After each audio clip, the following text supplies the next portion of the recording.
Hello students, तो आज हम बात करने वाले हैं सिग्निफिकेंट डेप्थ ऑफ फुटिंग के बारे में। अब ये सिग्निफिकेंट डेप्थ, ये टर्म तो हमने यूनिट 1 के अंदर भी बात की हुई थी इसके बारे में, बट जब हम सेलो फाउंडेशन के अंदर हम बात कर रहे हैं सिग्निफिकेंट डेप्थ ऑफ फुटिंग की, तो आइए इसको समझने की हम कोशिश करते हैं। अगर किसी भी फुटिंग के फंक्शन को हमें प्रॉपरली परफॉर्म कराना है तो उस फुटिंग की एक ग्राउंड लेवल से नीचे एक डेप्थ होनी चाहिए, एक अप्रोप्रिएट डेप्थ होनी चाहिए। अगर वो डेप्थ ही ना मिले किसी भी फुटिंग को, तो वो अपने फंक्शन को कैसे परफॉर्म कर सकती है। ठीक है, तो उस डेप्थ को हमें अचीव करने के लिए कुछ हिट एंड ट्रायल फॉर्मूले भी यूज करने पड़ेंगे, कुछ एम्पेरिकल फॉर्मूले यूज करने पड़ेंगे, कुछ चीज़ों के बारे में डिस्कशन करना होएगा। कौन कौन से ऐसे पॉइंट्स होंगे जिन्हें हम कंसीडर करेंगे जब हम फिक्स करते हैं डेप्थ को, तो उन सारी चीज़ों के बारे में हम आज बात करने वाले हैं। ठीक है, तो सबसे पहली चीज़ आप ये जान लीजिए कि वो डिस्टेंस जो कि ग्राउंड सरफेस से लेके एक बेस ऑफ फुटिंग तक की होती है, उसको आप क्या बोलते हो? Depth of footing. मतलब कि ये आपकी फुटिंग है, ये आपकी फुटिंग है, ये आपका क्या है? ग्राउंड सरफेस है। ठीक है, तो इस ग्राउंड सरफेस से लेके इस फुटिंग के बेस तक की जो डिस्टेंस होगी उसको आप क्या बोलते हो? डेप्थ ऑफ फुटिंग बोलते हो। और ये डेप्थ ऑफ फुटिंग कितनी होनी चाहिए, उसी के ऊपर हमारा डिस्कशन होने वाला है। ठीक है, तो आइए एक एक करके उन पॉइंट्स को हम लिखते हैं और लिखने के बाद समझने की कोशिश करते हैं कि कौन कौन से पॉइंट्स को हमें कंसीडर करना चाहिए जब हम इस डेप्थ ऑफ फुटिंग को फिक्स करते हैं। तो सबसे पहला जो हमारा पॉइंट है वो क्या है? Depth of top soil. क्या? Depth of top soil. अभी हम इनको लिख के चलते हैं, उसके बाद हम एक एक करके हम बात करने वाले हैं। उसके बाद आपकी क्या होती है? Frost depth. उसके बाद आपकी होती है फ्रॉस्ट डेप्थ।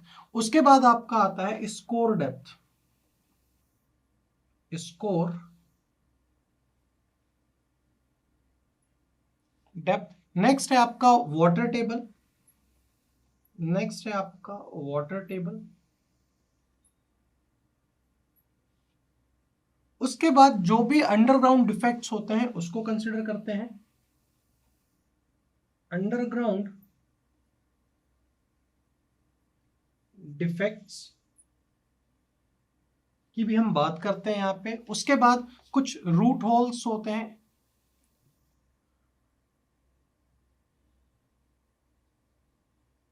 रूट होल्स होंगे। फिर उसके बाद कुछ ऐसे जोन होंगे जहां पे सॉइल अपना वॉल्यूम चेंज करेगी।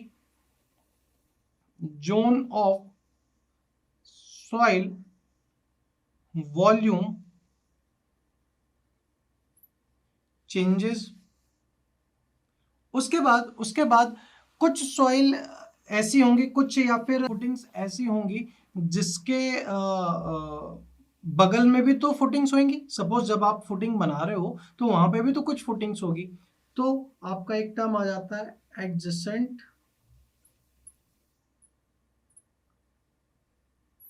फुटिंग्स। और एक चीज और आप लिख सकते हो, and property lines. Property lines, ठीक है, प्रॉपर्टी लाइंस। ठीक है, उसके बाद आपका जो फुटिंग है उस फुटिंग के बगल में आपका स्लोपिंग ग्राउंड हो,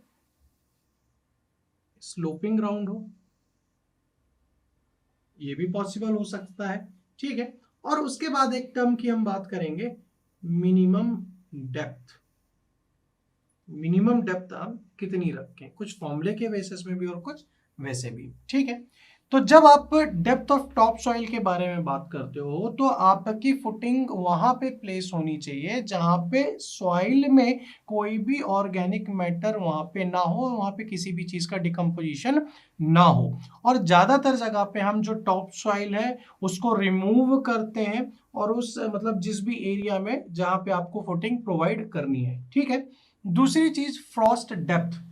आपको ये पता होना चाहिए कि जो आपकी फुटिंग उस पर्टिकुलर ग्राउंड लेवल से नीचे होनी चाहिए जहां पे आपका फ्रॉस्ट का पेनिट्रेशन होता है, क्योंकि मौसम बदलेंगे, गर्मी आएगी, कभी ठंड आएगी, हीविंग की प्रॉब्लम हो सकती है, दोइंग की प्रॉब्लम हो सकती है, जिसके कारण से आपका सेटलमेंट क्रिएट हो सकता है, शेयर के कारण आपकी फाउंडेशन खराब हो सकती है।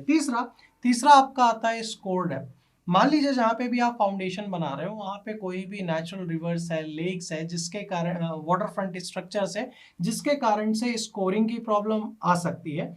तो इसलिए आपको स्कोरिंग डेप्थ भी वहाँ की पता होनी चाहिए। उसके बाद वाटर टेबल। भाई जाहिर सी बात है, जहाँ पे सपोज आपका फाउंडेशन है, मान लीजिए आपका यहाँ पे वाटर टेबल है, तो वहाँ पे जाहिर सी बात है कि इस पूरे के पूरे सॉइल की बेयरिंग कैपेसिटी को वो क्या कर देगा, कम कर देगा। तो इसलिए वाटर प्रूफिंग वहाँ पे होनी चाहिए जहाँ पे आप फुटिंग प्रोवाइड कर रहे हो, और वाटर टेबल थोड़े से नीचे हो अगर मैं फाउंडेशन इस पर्टिकुलर डेप्थ में प्रोवाइड कर रहा हूँ तो। उसके बाद अंडरग्राउंड डिफेक्ट। बहुत बार ऐसा होता है कि कहीं पे सॉइल में केव्स आ जाती हैं, माइंस होती हैं, फॉल्ट्स होते हैं, तो जिसके कारण से ये डेप्थ ऑफ फुटिंग को भी अफेक्ट करते हैं, ठीक है। या फिर जो आर्टिफिशियल आपका डिफेक्ट कह लें, जैसे कि, या फिर मैन मेड डिसकंटिन्यूस के कारण, जैसे कि सीवर लाइन है, वाटर मीन्स है, अंडरग्राउंड केबल्स हैं, तो ये भी आपको क्या करती है, रीलोकेट करना पड़ता है उस कंडीशन में जब ये सारी प्रॉब्लम आपकी आ जाती है। बहुत बार रूट होल्स होते हैं, कैविटीज होती है जो कि एनिमल्स या फिर वर्म्स के कारण होती है, जिसके कारण से आपकी सॉइल वीक हो जाती है। कई बार आपका ऐसा जोन होता है जहाँ पे स्पेशली क्लेज वगैरह में, ब्लैक कॉटन सॉइल में, जहाँ पे वो बहुत वॉल्यूम एब्जॉर्व कर लेती है, तो वहाँ पे भी आपको प्रॉब्लम हो सकती है। उसके बाद जहाँ पे आपकी एडजेसेंट फुटिंग है, सपोज आप एक कोई घर बना रहे हो, यहाँ पे ऑलरेडी यहाँ से एक एग्जिस्ट कर रही है आपकी फुटिंग, तो वहाँ पे भी प्रॉब्लम क्रिएट हो सकती है, ठीक है। साथ ही साथ मान लीजिए आपको यहाँ पे फाउंडेशन बनाना है, आपका यहाँ पे स्लोपिंग ग्राउंड है, तो वहाँ पे भी प्रॉब्लम हो सकती है, ठीक है। लास्ट पॉइंट की बात करते हैं मिनिमम डेप्थ की। तो एज पर 1904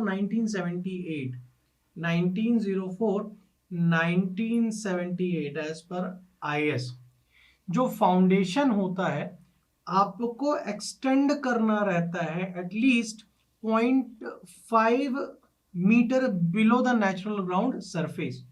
मतलब कि जो आपकी डेप्थ है उसको थोड़ा सा एक्सटेंड करना पड़ता है ग्राउंड से 0.5 मीटर नीचे, ठीक है।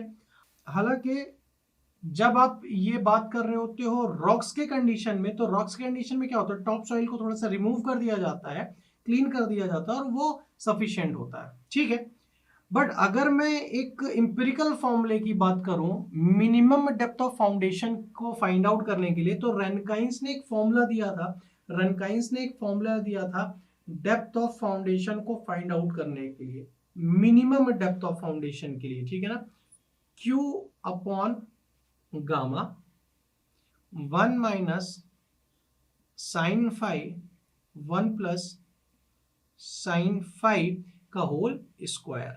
तो इसके हेल्प से आप मिनिमम डेप्थ ऑफ फाउंडेशन को फाइंड आउट कर सकते हो, where gamma is the density, Q is the intensity of loading. तो ये कुछ पॉइंट्स थे और सिग्निफिकेंट डेप्थ के बारे में हमने बात की।